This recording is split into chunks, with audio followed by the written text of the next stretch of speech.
역대하 6장 1절에서 11절까지의 말씀입니다.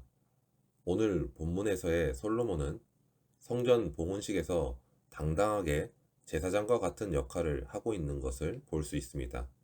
솔로몬이 왕위에 오른 것과 성전을 건축한 것은 하나님의 말씀을 통해 주어진 예언을 성취한 것이었습니다.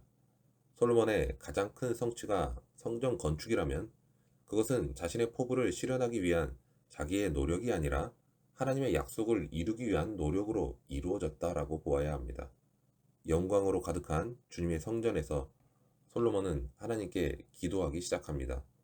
성전의 건물이 훌륭하기도 했지만 하나님의 영광은 찬양과 기도로 예배하는 하나님의 사람들 위에 임했습니다. 이제 여호와께서 말씀하신 대로 이루셨도다. 이스라엘의 하나님 여호와의 이름을 위하여 성전을 건축하고 라는 10절의 말씀처럼 하나님은 다윗에게 약속하셨던 성전을 마침내 완성시키신 것입니다. 오늘날의 성전은 성령께서 거하시는 그리스도인입니다. 지금은 다윗의 자손으로 오신 예수 그리스도를 통해 거룩한 성전이 된 우리가 예배하는 모든 장소와 모든 시간이 거룩하게 구별되었습니다. 주님의 영광은 지금도 여전히 예배하는 사람들 위에 임하십니다. 그렇다면 성령의 전인 그리스도인이 솔로몬의 성전 건축을 통해 배워야 할 교훈은 무엇일까요? 솔로몬은 성전 건축이 결코 자신의 노력이나 자신의 수고로 이루어진 것이 아님을 선포하고 있습니다. 오직 하나님께서 다윗에게 약속하셨던 말씀을 신실하게 이루신 결과였음을 인정하고 있는 것입니다. 솔로몬은 이스라엘 회중 앞에서 하나님이 이루신 성전 건축을 자랑하고 칭송하고 있습니다. 다윗에게 약속하신 모든 일을 이루어 주신 신실하신 하나님께 찬양을 드리라고 선포합니다. 솔로몬의 축복을 통해 레위 지파의 특정한 사람들이 드리기 시작한 찬양이 온 백성으로 확장되어집니다. 찬양은 하나님의 약속의 말씀을 기억하는 데서부터 시작됩니다. 그리고 하나님은 말씀을 늘 묵상하며 기억하는 사람의 입술에 찬양이 끊이지 않게 하십니다.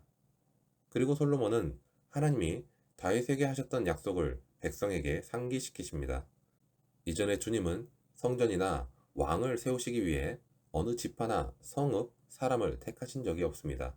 그러나 이제는 예루살렘을 택하셨고 다윗을 택하셨습니다.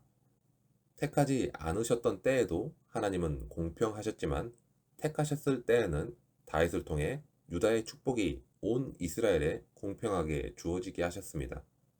그런데 하나님은 다윗이 계획했던 그 성전 건축은 거절하셨습니다. 이 말씀은 하나님이 무엇을 기뻐하시는지를 보여주고 있습니다. 하나님은 다윗을 기뻐하셨습니다. 다윗이 더 큰 업적을 남기지 않았어도 그를 사랑하셨습니다. 그렇기 때문에 비록 솔로몬이 성전을 지었지만 다윗과 비교해서 누가 더 높다 하지 않으시는 것입니다. 공평하신 하나님은 사람을 외모로 취하지 않으십니다. 그런 하나님을 신뢰하는 사람들은 눈에 보이는 것들로 서로 비교하거나 실망하지 않는 것입니다. 하나님은 다윗의 몸에서 태어날 아들이 성전을 지을 것이라고 말씀하셨습니다. 이 약속은 하나님이 말씀하신 그대로 솔로몬에게서 성취되었습니다. 그리고 이 성전에 대한 말씀은 예수 그리스도에게서 완성되었습니다. 하나님의 아들 그리스도는 다윗의 자손으로 오셨습니다.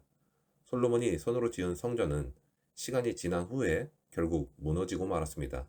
그러나 예수 그리스도는 십자가에서 죽으시고 부활하셔서 우리를 위해 하나님과의 관계를 회복시켜 주셨습니다. 그렇게 우리가 하나님의 영이 거하시는 성령의 전이라고 하십니다. 성전인 그리스도인이 해야 할 일도 이와 같습니다. 우리는 예수 그리스도를 통해 우리에게 성령이 오셨음을 선포해야 합니다. 예수님은 이 땅을 떠나시기 전에 제자들에게 이것을 분명히 알려주셨습니다. 성령이 임하시면 그들이 권능을 받을 것이요 그러면 예루살렘과 온 유대와 사마리아와 땅끝까지 이르러 주님의 증인이 되리라 하셨습니다. 하나님이 하신 놀라운 일을 알리고 선포하는 우리 모두가 되기를 원합니다. 비록 자신의 성격과 그 입장에서는 하나님을 알리고 선포하는 것이 너무나 부담으로 여겨질 수도 있습니다. 하지만 결국 거듭난 그리스도인 안에 계신 성령 하나님께서 그 일을 가능하게 하실 것입니다. 놀라운 권능으로 우리와 함께 해주실 것이기 때문입니다. 솔로몬은 언약궤를 성전에 두었습니다. 하나님의 임재를 상징하는 성전은 하나님의 말씀을 넣어두는 장소였습니다. 성령의 전인 그리스도인 역시 하나님의 말씀으로 채워져 있어야 합니다. 우리가 스스로 성령의 전이라고 믿으면서도 우리의 마음과 생각에 온갖 세상의 가치관이 가득 채워져 있다면 거룩한 성전의 본래 역할을 감당할 수 있을까요? 왜 솔로몬은 성전에 하나님의 말씀을 두었을까요? 성전은 거룩한 곳입니다. 죄와 싸우고 거룩함을 유지하는 장소입니다. 죄악으로 물들어 있는 이 세상에서 죄와 싸우고 거룩함을 드러내기 위해서는 성령의 검인 말씀을 무기로 삼는 수밖에 없습니다. 하나님의 말씀은 구원의 투구요, 성령의 검입니다. 말씀은 머리를 보호하는 투구와도 같습니다. 또한 성령 하나님께서 사용하시는 무기입니다. 하나님의 말씀에는 이 세상에서 거룩함을 지켜낼 뿐만 아니라 죄악의 권세를 물리치는 강력한 힘이 있습니다. 그러므로 그리스도인은 자신의 힘이나 지혜가 아닌 하나님의 말씀으로 무장을 해야 하는 것입니다. 그리스도의 말씀이 우리의 중심에 풍성이 있을 때 그리스도 안에서 지혜로 서로 가르치며 권면하고 시와 찬송과 신령한 노래를 부르며 감사하는 마음으로 하나님을 찬양할 수 있는 것입니다. 성령의 사람은 곧 말씀의 사람입니다. 말씀 안에서 성령 하나님께 순복할 때 하나님이 기뻐하시는 거룩한 성전으로 더욱 굳건하게 설 수 있을 것입니다. 하나님의 거룩한 영이 거하시는 장소가 성전입니다. 따라서 그리스도를 믿는 모든 사람이 하나님의 성전입니다. 열왕기상 9장 7절을 보면 만일 그들이 하나님의 말씀을 거역하고 하나님을 떠난 삶을 살면 이스라엘 백성과 하나님과의 관계를 끊을 뿐만 아니라 솔로몬이 지은 하나님의 성전일지라도 던져버리시겠다고 말씀하십니다. 너희가 하나님의 성전인 것과 하나님의 성령이 너희 안에 계시는 것을 알지 못하느냐라고 하나님께서는 사람이 지은 성전에 계시는 것이 아니라 사람의 심령 속에 머물러 계십니다. 그런 의미에서 바울은 우리의 몸이 하나님이 거하시는 성전이라고 증거하고 있습니다. 하나님의 거하실 성전은 예배하기 위해 모인 건물이 아니라 바로 그리스도를 믿는 사람입니다. 나의 몸을 하나님을 모신 성전답게 그 삶으로 경건하게 살아가는 것이 그래서 중요한 것입니다.